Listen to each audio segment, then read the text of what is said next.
Well, I'm sick. So rather than trying to do a scripted video, instead I'm going to do the final installment of ranking all the Jolly I have seen.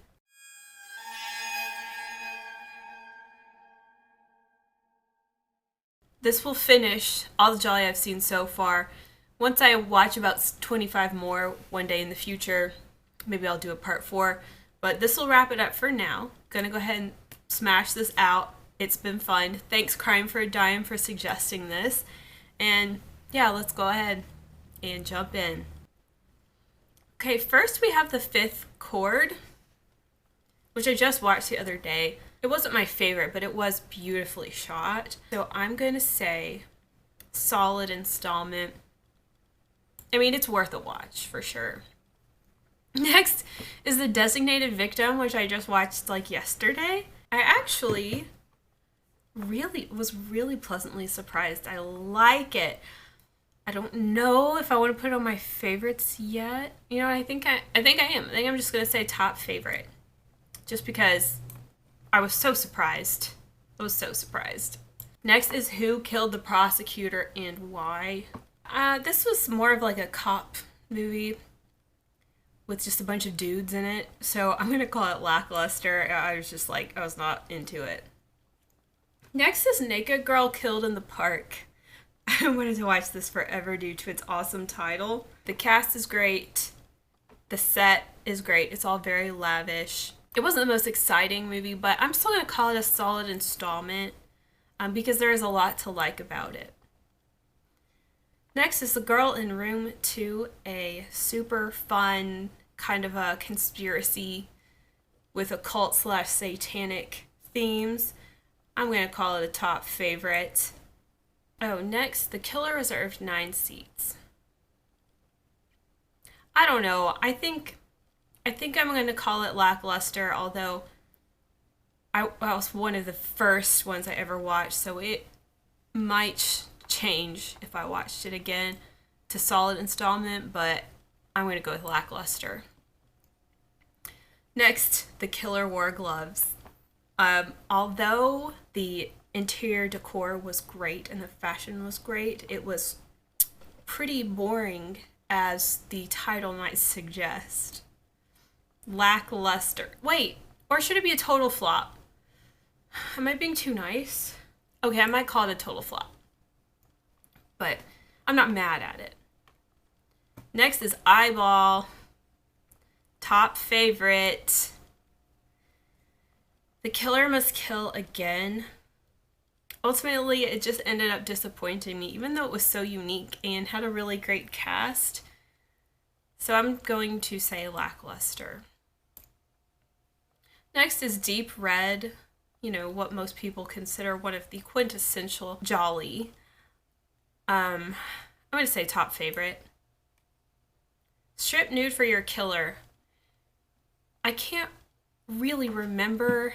I remember that I liked it. It didn't make it into my top. So I'm going to say solid installment. The Suspicious Death of a Minor.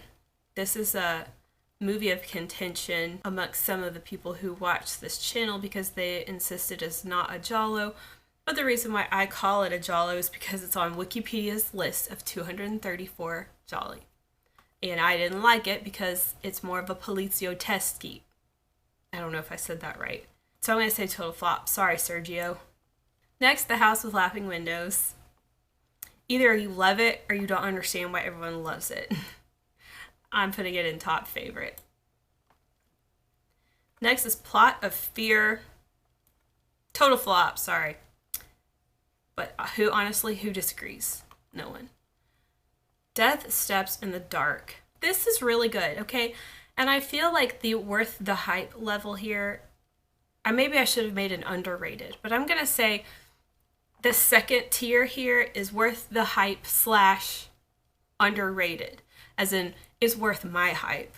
So I'm going to say Death Steps in the Dark is worth my hype. It is underrated. The Psychic. Now, a lot of people love Fulci's The Psychic. I mean, I liked it. It's not one of my favorites, but I'm going to put it on solid installment. Next we have Watch Me When I Kill. There are a few little things here and there that were notable, but I'm going to put it under total flop. Does that mean? I don't know. I'm a little loopy, so I may not be making the best decisions right now. Next is Hotel Fear. This movie pissed me off. Apparently it's by the same guy who did Perfume of the Lady in Black, which also pissed me off. But I still like that movie better than Hotel Fear. Hotel Fear was a nightmare, and I regret watching it. Next we have The Bloodstained Shadow. Was really good. I'm going to say worth the hype. Next is The Perfect Crime. This is another total sausage fest filled with a bunch of policemen trying to solve a crime. I watched it because of Gloria Guida, and this is like the only Giallo she's in. And sadly, I didn't like it. Total flop. Next is Murder Obsession. I understand why some people dislike Murder Obsession. I understand its problems, but I am overlooking its problems because I think it's amazing, and it's one of my top favorites. Murder Obsession. Try it out if you haven't yet. Tenebre. I'm gonna say worth the hype. Didn't quite make it onto my favorites, but it's stylish, it's cool, it's fun. The New York Ripper. I'm gonna say a top favorite, but I would advise you not to take that as a recommendation. Proceed with caution. A Blade in the Dark is one of my favorite Jolly. One of the first ones I watched, and that's going right up there in top favorite. Murder Rock, a super fun workout horror movie / Giallo by Fulci, is going right up there on the favorites. Same with Argento's Phenomena. Amazing. You'll Die at Midnight. I was really excited to see this one, but I remember it was like not as good as I wanted it to be. But I thought it was cute. So we're going to say solid installment. Phantom of Death. This was great. This is a Deodato film with a great cast. Top favorite. I'm running out of room on my top favorites. Stagefright. Stagefright. Where am I going to put this? I'm going to say top favorite. This was awesome. I just watched it the other day. Same with Opera. That one just really hit different. I don't know. It's up there. Next we have The Murder Secret, which I've talked about, it feels like a million times on here. And it wasn't even that good. It was silly. It's very silly. So it is fun to make fun of. So it makes me want to put it under solid installment. But I have to be honest and say lackluster. And even though some of these films are landing on lackluster, that doesn't really mean that you shouldn't watch them or that they aren't worth watching.